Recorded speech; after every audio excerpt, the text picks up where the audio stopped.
تو جو شخص سودی کاروبار کرے گا، سود کھائے گا، اللہ کریم جل جلالہ ان کے لیے فرماتا ہے سورہ بقرہ کی آیت نمبر 275، اللہ تعالیٰ فرماتا ہے اعوذ باللہ من الشیطان الرجیم بسم اللہ الرحمن الرحیم الذین یأکلون الربا لا یقومون الا کما یقوم الذی یتخبطہ الشیطان من المس۔ رب فرماتا ہے وہ لوگ جو ربا کھاتے ہیں، جو سود کھاتے ہیں، اللہ کریم فرماتا ہے لا یقومون، وہ کھڑے نہیں ہو سکیں گے قیامت کے دن، وہ کھڑے نہیں ہو سکیں گے، الا کما یقوم الذی یتخبطہ الشیطان من المس، اگر وہ کھڑے ہوں گے بھی تو اس شخص کی طرح کھڑے ہوں گے جیسے کسی شخص کو شیطان نے مس کیا اور وہ مخبوط الحواس ہو گیا، اس کے حواس جو ہیں وہ قائم نہ رہ سکے، لڑکھڑاتا ہوا پاگلوں کی طرح اگر قیامت کے دن سود کھانے والا کھڑا ہوا بھی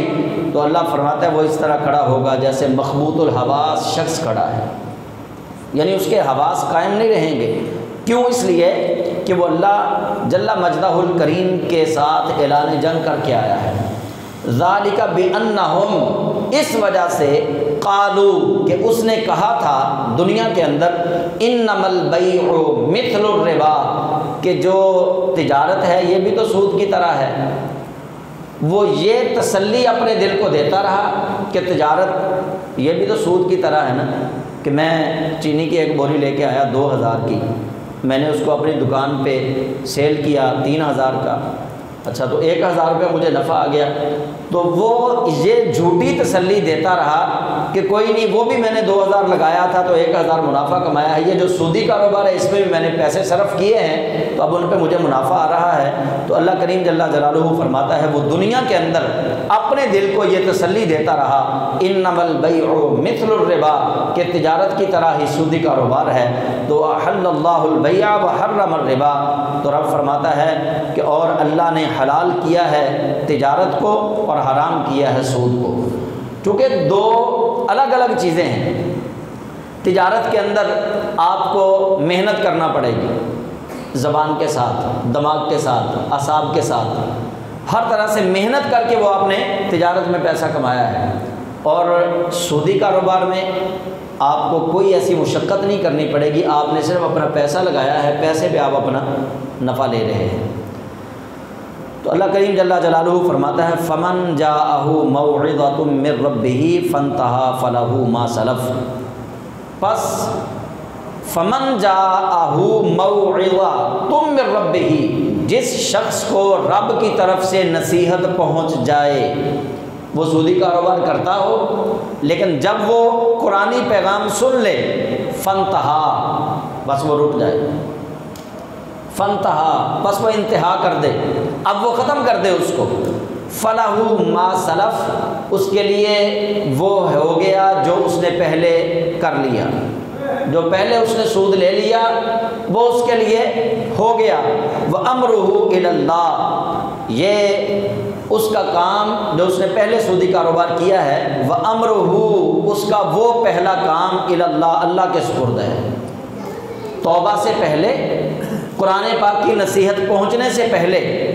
جو اس نے سودی کاروبار کر لیا، وَأَمْرُهُ إِلَى اللَّهِ، وہ اللہ کے سپرد ہو گیا، وَمَنْ عَادَ، اور جو ایسی حرکت دوبارہ کرے، توبہ کر لی، قرآن کی آیت سن لی، اس نے توبہ کر لی، جی اب میں دوبارہ سودی کاروبار نہیں کروں گا، اللہ فرماتا ہے جو پہلے کیا تھا وہ سارا اس کو معاف کر دیا، پہلا جو اس نے کاروبار کیا تھا وہ سارا اس کو معاف کر دیا گیا، اب ومن عادا، اس نے پھر اعادہ کر لیا، جو دوبارہ وہ کام شروع کرے، فاولئک اصحاب النار ہم فیہا خالدون، اللہ فرماتا ہے پھر وہ پکے جہنمی ہیں اور وہ ہمیشہ ہمیشہ اس جہنم میں رہیں گے۔ یعنی سودی کاروبار کی یہ اتنی بڑی اللہ کی طرف سے مذمت کی گئی اور اتنی بڑی وعید آئی ہے کہ سودی کاروبار کرنے والا بندہ سوائے جہنم کے اور کچھ نہیں خرید رہا۔ اچھا، اس کے اندر پھر کیٹیگریز بنائی ہوئی ہیں علماء نے کہ کون کون سی چیزوں میں، کس کس مال میں سودی کاروبار ہو سکتا ہے یا نہیں ہو سکتا، اس کی بس میں مختصر ایک وضاحت کر دیتا ہوں کہ آپ کسی کو پیسے دے رہے ہیں کہ 1000 روپیہ لے لو،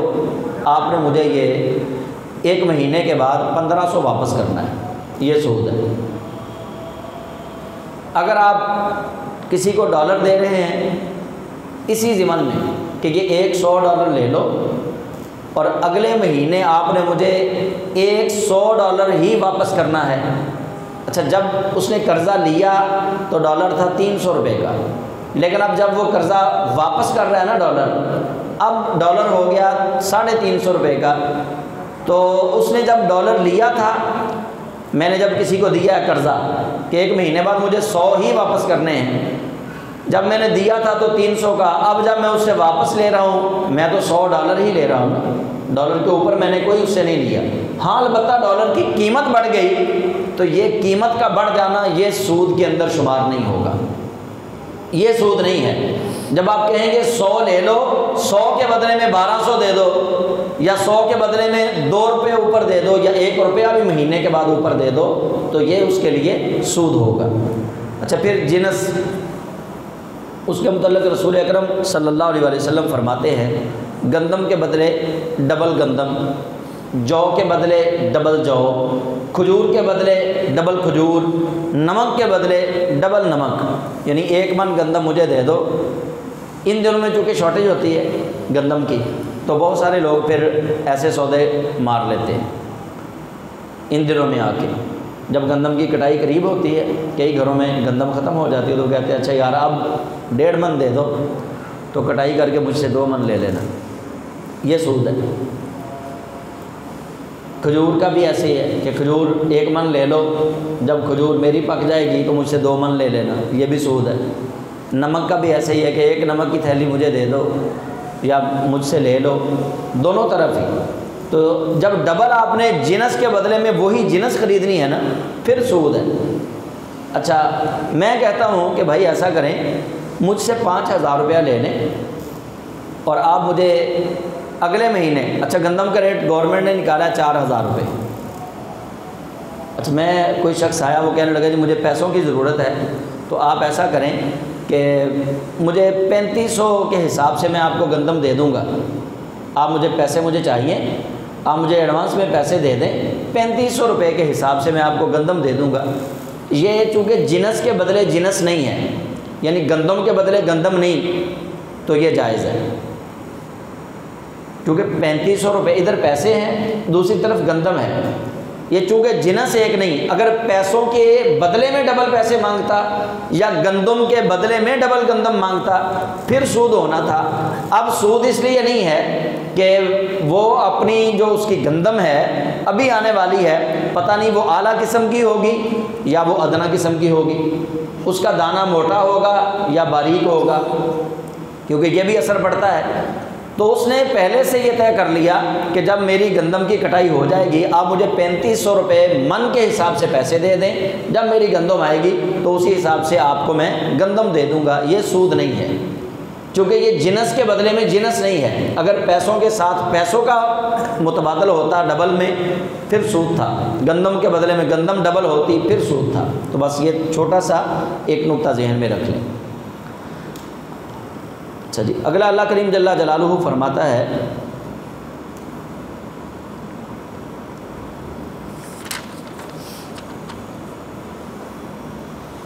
آیت نمبر 276، یمحق اللہ الربا ویربی الصدقات، یمحق وہ مٹاتا ہے، اللہ مٹاتا ہے الربا سود کو، ویربی الصدقات ویربی اور وہ بڑھاتا ہے الصدقات صدقہ کو۔ تم سودی کاروبار کرو گے تو اللہ اس میں سے برکتیں ختم کر دے گا، تم صدقہ دے کے اللہ سے کاروبار کرو گے تو اللہ تمہارے اس صدقے کو قبول کر کے تمہارے کاروبار کو بڑھا دے گا۔ یہ بھی جمعہ سے پہلے یہ دوست بتا رہے تھے، میں خود گیا ہوں الحمدللہ، میں نے بھی دیکھا ہے کہ ان دنوں میں عرب کنٹریز میں لوگ اتنا صدقہ و خیرات کرتے ہیں کہ لینے والے بعض دفعہ نہیں ملتے، اتنا صدقہ و خیرات کرتے ہیں۔ آپ بھی وہاں رہے ہیں، آپ کو پتہ ہے کہ اتنا وہ صدقہ و خیرات کرتے ہیں کہ لینے والا وہاں کبھی کبھی مشکل ہو جاتا ہے، اس کو ڈھونڈتے ہیں وہ کہ کہاں کوئی ہمیں مل جائے تو ہم اس کو دیں۔ تو یہ دیکھیے اللہ کریم جل جلالہ پھر اسی صدقے کے طفیل ان کو کتنی برکتیں عطا فرما رہا ہے۔ تو اللہ کریم جل جلالہ نے اسی طرف اشارہ کرتے ہوئے فرمایا یمحق اللہ الربا، اگر تم سودی کاروبار کرو گے اللہ اس کی برکتیں ختم کر دے گا، ویربی الصدقات، اگر تم صدقہ کر کے اللہ سے کاروبار کرو گے اللہ تمہارے اس صدقے کی برکتوں کو بڑھا دے گا۔ اور نبی کریم علیہ السلام نے بھی فرمایا، حضور سید عالم علیہ السلام نے فرمایا، متفق علیہ روایت ہے، فرمایا صدقہ جو ہے یہ اللہ کے غصے کو، اللہ کے جلال کو کم کرتا ہے، ٹھنڈا کرتا ہے۔ صدقہ جہنم کی آگ کو ٹھنڈا کرتا ہے۔ اور جو شخص اپنے رشتہ داروں کو صدقہ دے، رسول اکرم علیہ السلام کے فرمان کا مفہوم ہے اللہ اس کی عمر میں برکتیں عطا کرتا ہے۔ جو اپنے غریب رشتہ داروں کو صدقہ دے، صدقے کا میں نے یہ مفہوم کئی بار آپ لوگوں کو سمجھا دیا، دو طرح کا صدقہ ہوتا ہے، صدقہ نافلہ اور صدقہ واجبہ۔ تو اللہ کریم فرماتا ہے کہ جو سودی کاروبار کرے گا ہم اس میں سے برکتیں ختم کریں گے، جو صدقہ کرے گا ہم اس کو خیرات کو بڑھا دیں گے۔ واللہ لا یحب، اللہ محبت نہیں کرتا، کفارن، نا شکر اثیمن، نا شکر گناہ گار سے اللہ محبت نہیں کرتا۔ اچھا کچھ لوگ ہوتے ہیں کہ وہ جناب ہوتے غریب ہیں لیکن وہ لوگوں کے سامنے گلے شکوے، دیکھو جی اسی تو کبھی گل ہی نہیں کی، بس صبر نہ چپ کر کے بیٹھے ہیں یہاں۔ اچھا گلے کرنے بھی ہیں، اللہ کا شکر بھی ادا نہیں کرنا اس اپنی حالت پہ، اور پھر یہ بھی اپنی غربت کا رونا بھی رونا ہے۔ تو اللہ کریم جل جلالہ کو ایسا ناشکرہ بندہ رب کو پسند نہیں ہے۔ رسول اللہ علیہ السلام کا فرمان بھی ہے، قرآن پاک کا فرمان بھی ہے۔ قرآن پاک میں تو اللہ تعالیٰ واضح طور پہ فرماتا ہے لَئِن شَكَرْتُمْ لَأَزِيدَنَّكُمْ، اللہ فرماتا ہے اگر تم شکر ادا کرو گے میں تمہیں زیادہ عطا کروں گا، جتنا شکر ادا کرو گے۔ تو اس لیے ہر لمحہ ہر گھڑی اللہ کا شکر ہی ادا کرنا چاہیے۔ اللہ فرما رہا ہے کہ واللہ لا یحب کل کفار اثیم، رب فرماتا ہے میں کسی بھی ناشکر گناہ گار سے محبت نہیں کرتا۔ ان الذین آمنوا وعملوا الصالحات، بے شک وہ لوگ جنہوں نے ایمان قبول کیا اور وہ اعمال صالحہ کرتے ہیں، نیک عمل کرتے ہیں، وَأَقَامُوا الصَّلَاةَ اور وہ نماز قائم کرتے ہیں، وَآتَوُا الزَّكَاةَ اور وہ زکوٰۃ ادا کرتے ہیں، لَهُمْ أَجْرُهُمْ عِنْدَ رَبِّهِمْ ان کے لیے بھی ان کے رب کی طرف سے بڑا اجر ہے۔ بڑا اجر کیا ہے؟ وَلَا خَوْفٌ عَلَيْهِمْ وَلَا هُمْ يَحْزَنُونَ، نہ انہیں کبھی مال کے چھن جانے کا کوئی خوف ہوگا اور نہ وہ کبھی مال کے چلے جانے پہ غمگین ہوں گے۔ دونوں طرح کا خوف غم اللہ تعالیٰ ان سے دور فرما دے گا۔ آپ دیکھیں گے کئی ایسے لوگ ہیں جن کے پاس بڑی دولت ہے لیکن انہیں کبھی ڈر نہیں لگا اپنی دولت کو سنبھالنے میں، کہتے کوئی بات نہیں یار اللہ کی امانت ہے، اللہ نے دیا ہے تو بس ٹھیک ہے اللہ کے سپرد ہے۔ تو یہ خوف سے جو وہ نہیں ڈرتے یا ان کے دلوں میں جو خوف نہیں ہے یہ اللہ تعالیٰ کی طرف سے پیدا کردہ ایک کیفیت ہے۔ اگلی آیت میں اللہ کریم فرماتا ہے یا ایھا الذین آمنوا اتقوا اللہ وذروا ما بقی من الربا ان کنتم مؤمنین، اے ایمان والو، یا ایھا الذین آمنوا اے ایمان والو، اتقوا اللہ اللہ سے ڈرو، وذروا چھوڑ دو، ما بقی من الربا جو سود باقی رہتا ہے نا وہ چھوڑ دو۔ جب تمہیں قرآن کی آیت پہنچ جائے، جب تمہیں حکم ربانی پہنچ جائے، دراصل یہ آیت اس وقت نازل ہوئی جب بہت سارے لوگ جو تھے وہ سودی کاروبار کرتے تھے اسلام سے پہلے، انہوں نے اسلام قبول کیا۔ جب اسلام قبول کر لیا تو انہیں یاد آیا کہ میں نے تو فلاں سے بھی سود کے پیسے لینے تھے، فلاں سے بھی سود کے پیسے لینے تھے، اس سے میں نے اتنے دینار لینے تھے، اتنے درہم لینے تھے۔ جب انہیں یہ باتیں یاد آئیں تو ادھر سے فرمان ربانی نازل ہو گیا کہ یا ایھا الذین آمنوا اتقوا اللہ، اے ایمان والو اللہ سے ڈرو، وذروا ما بقی اب چھوڑ دو جو باقی رہ گیا ہے، من الربا سود میں سے جو باقی رہ گیا اس کو چھوڑ دو، ان کنتم مؤمنین اگر تم مومن ہو تو اب دوبارہ تقاضا نہ کرنا، جو پیچھے رہ گیا اس کو چھوڑ دو۔ فإن لم تفعلوا بس اگر تم نے ایسا نہ کیا، اکڑ گئے کہ نہیں جی وہ تو ساڈا حق ہے، وہ تو اسی لینے ہی لینے نے، فإن لم تفعلوا بس اگر تم نے ایسا نہ کیا، فأذنوا بحرب من اللہ ورسولہ تو اللہ اور اس کے رسول کی طرف سے تمہیں اعلان جنگ ہے۔ اب اللہ اس کا رسول اس شخص کے لیے اعلان جنگ فرما رہا ہے جو حکم ربانی پہنچنے کے بعد بھی سودی کاروبار کرتا رہے، اس کے لیے اللہ اور اس کے رسول کی طرف سے اعلان جنگ ہے۔ وَإِن تُبْتُمْ، اگر تم توبہ کر لو، فَلَكُمْ رُؤُوسُ أَمْوَالِكُمْ، تو جو اصلی مال تم نے دیا ہے نا وہ اصلی مال لے لو، یعنی 1000 دیا تھا 1000 لے لو، سود چھوڑ دو، سود نہیں اوپر لینا۔ وَإِن تُبْتُمْ، اگر تم توبہ کر لو، فَلَكُمْ رُؤُوسُ أَمْوَالِكُمْ، راس کا لفظ سمجھتے ہیں نا آپ، راس اصل مال کو کہتے ہیں، تو قرآن پاک نے بھی اسی سے ملتا جلتا لفظ رؤوس اس کی جمع ہے، فرمایا وَإِن تُبْتُمْ فَلَكُمْ رُؤُوسُ أَمْوَالِكُمْ، اور اگر تم توبہ کر لو تو تمہارے لیے اصل مال تمہارے لیے ہے، وہ اصل مال اپنا لے لو، باقی چھوڑ دو۔ لا تظلمون ولا تظلمون، نہ ظلم کرو، تم پہ ظلم نہیں کیا جائے گا۔ لا تظلمون، تم ظلم نہ کرنا، ولا تظلمون، اور تم پہ بھی ظلم نہیں کیا جائے گا۔ نبی کریم علیہ السلام نے بھی ارشاد فرمایا کما تدین و تدان، جیسا کرو گے ویسا بھرو گے،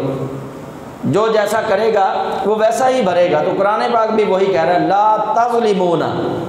تم ظلم نہیں کرو گے، ولا تظلمون، تو تم پہ بھی ظلم نہیں کیا جائے گا۔ یعنی یہ ظلم ہے نا کسی غریب مسلمان کو اس لیے فائدہ اس سے حاصل کرنا کہ اس کو پیسے چاہیے،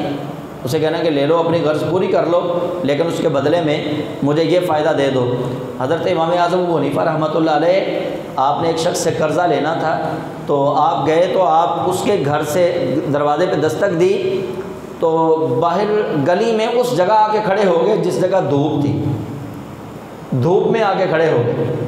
وہ شخص باہر نکلا، اس نے امام صاحب کو دیکھا تو دیکھ کر عرض کرنے لگا کہ حضور بندہ نواز آپ ہمارے امام ہیں، آپ دھوپ میں کھڑے ہیں تو آپ ادھر میری دیوار کے سائے میں آگے کھڑے ہو جاتے۔ تو امام اعظم ابو حنیفہ رحمۃ اللہ علیہ فرمانے لگے کہ چونکہ میں نے تم سے قرضہ لینا ہے واپس، تو میں اس کو بھی سود سمجھتا ہوں کہ قرضہ دینے والے کی دیوار کے سائے میں کھڑا ہو جاؤں۔ تمہاری دیوار کا سایہ جو ہے وہ بھی منافع ہے، میں یہ منافع بھی تم سے حاصل نہیں کروں گا کہ میں نے تم سے قرضہ لینا ہے تو میں تمہاری دیوار کے سائے میں کھڑا ہو کے تھوڑی دیر کے لیے دھوپ سے بچ جاؤں، تو یہ بھی تو منافع ہے نا۔ تقویٰ، یہ تقویٰ ہے، فتویٰ نہیں ہے یہ۔ آپ کھڑے ہو سکتے ہیں جس سے قرضہ لینا ہو، لیکن بزرگوں کا تقویٰ دیکھیے، اللہ سے ڈر دیکھیے،